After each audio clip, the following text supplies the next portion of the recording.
जितना स्वच्छ और साफ मिलेगा, जिस पौधे को हवा जितनी अच्छी मिलेगी, उसका उत्पादन उतना अच्छा होगा। दूसरा, मिट्टी में से पौधा जो लेता है सूक्ष्म पोषक तत्वों को, वो कुल मात्रा का 5% से ज्यादा नहीं होता। मात्र 5% ही पौधा मिट्टी से लेता है। 95% पौधा सूर्य से, हवा से और पानी से लेता है। इसलिए किसानों को यह समझाइए कि सूरज की धूप पौधे को ज्यादा से ज्यादा मिले, इस पर वो ध्यान दें, ना कि खेत की मिट्टी में से सूक्ष्म पोषक तत्व तो ज्यादा मिले। मिट्टी से तो 5% लेना है, इससे ज्यादा वो लेगा नहीं। और एक बात आप किसान भाइयों को बताइए कि और अच्छा उत्पादन अगर लेना है अपने खेत में, यह तो एक तरीका हुआ उत्पादन लेने का, खर्चा कम करना, उत्पादन ज्यादा लेना। इससे भी अच्छा उत्पादन अगर खेत में से लेना है तो किसान भाइयों को कहिए कि एक फसल के साथ दूसरी फसल जरूर करें, दूसरी फसल के साथ तीसरी फसल करें, तीसरी के साथ चौथी करें। माने जिसको हम लोग मिक्स क्रॉप कहते हैं ना, कई फसलें एक साथ करना, यह सबसे ज्यादा उत्पादन लेने का अच्छा तरीका है। जैसे मैं आपको महाराष्ट्र के हिसाब से बताना चाहता हूं, कपास महाराष्ट्र में बहुत होता है, तो किसानों को कहिए कि कपास के साथ तुअर की खेती जरूर करें, दोनों का उत्पादन बढ़ता है। तुअर का भी उत्पादन बढ़ेगा, कपास का भी बढ़ेगा। कारण क्या है? कपास मिट्टी में से जिस सूक्ष्म पोषक तत्व को ज्यादा लेता है, तुअर उसी सूक्ष्म पोषक तत्व को मिट्टी को ज्यादा देती है। कपास की अच्छी फसल होने के लिए नाइट्रोजन ज्यादा चाहिए, और तुअर का जो जड़ होता है वो सबसे ज्यादा नाइट्रोजन फिक्स करता है मिट्टी में। तो तुअर को कपास के साथ लेना शुरू करें, दोनों का उत्पादन बढ़ेगा।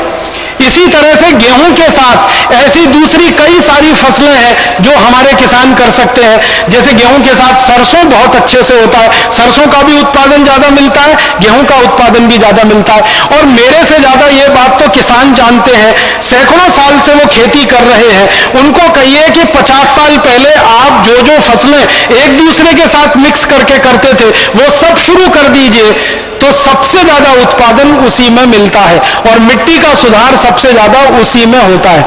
मैंने यहां उत्तराखंड में देखा है और हिमाचल में देखा है, बहुत सारे किसान भाई एक साथ एक ही खेत में 7 फसल लगाते, 7 फसल लगाते, और हर फसल ज्यादा होती है उनकी, और ये काम वो सैकड़ों साल से करते चले आ रहे हैं।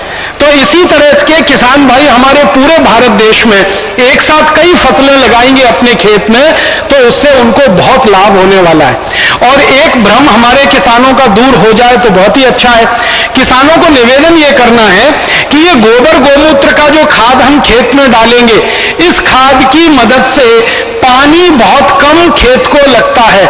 यूरिया डीएपी जब हम खेत में डालते हैं तो बहुत ज्यादा पानी खेत में लगाना पड़ता है।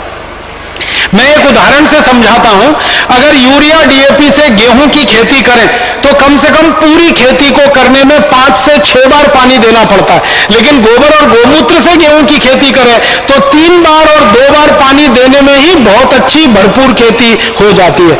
माने पानी का उपयोग भी कम होता जाता है। और यह बात ध्यान देने की है कि गोबर गोमूत्र का उपयोग करके जब आप खेती कर रहे हैं तो खेत में आपको हमेशा पानी भरा रहे, इसकी कोई जरूरत नहीं है। मिट्टी खाली खेत की गीली होती रहे, मिट्टी में खाली नमी बनी रहे, अगर इतने ही पानी का आप उपयोग करेंगे तो भी फसल बहुत अच्छी आती है। अक्सर हमारे किसान भाई क्या करते हैं, खेत में पानी भर के 2-3 दिन छोड़ देते हैं। गोबर गोमूत्र की खेती में खेत में पानी भर के रखने की जरूरत ही नहीं है। थोड़ा सा पानी जो मिट्टी को भिगा दे, इतना ही फसल के लिए पर्याप्त है। तो हमने देखा है कि गोबर गोमूत्र की खेती करने में 80% खर्चा तो खाद और कीटनाशक का बच गया, करीब करीब 50 से 60% खर्चा पानी का बच गया। और इस गोबर गोमूत्र की खेती में बहुत कम मात्रा में खरपतवार होती है, तो खरपतवार निकालने का खर्चा भी बच गया। माने किसान की जिंदगी का लगभग 90% खर्चा बचता है, 10% खर्चे में ही खेती हो जाती है। और मैं आपको गणित से यह बताना चाहता हूं कि कोई भी किसान भाई गोबर गोमूत्र की खेती अगर करेंगे अपने खेत में, तो 100 रुपए आप लागत में लगाएंगे तो 1000 रुपए का उत्पादन आपको मिल जाएगा। 10 रुपए लागत में आप लगाएंगे लगाएंगे 100 रुपए का उत्पादन आपको मिल जाएगा। 10,000 रुपए अगर आपने लागत के रूप में लगा दिए, 1 लाख रुपए का उत्पादन बड़े आराम से मिल जाएगा।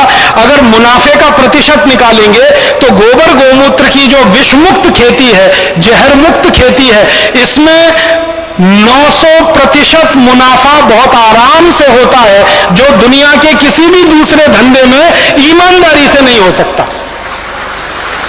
आप कोई भी व्यापार करें, किसी भी व्यापार में ईमानदारी से 900% मुनाफा आप नहीं कमा सकते, बेईमानी से तो हजारों प्रतिशत कमा सकते हैं।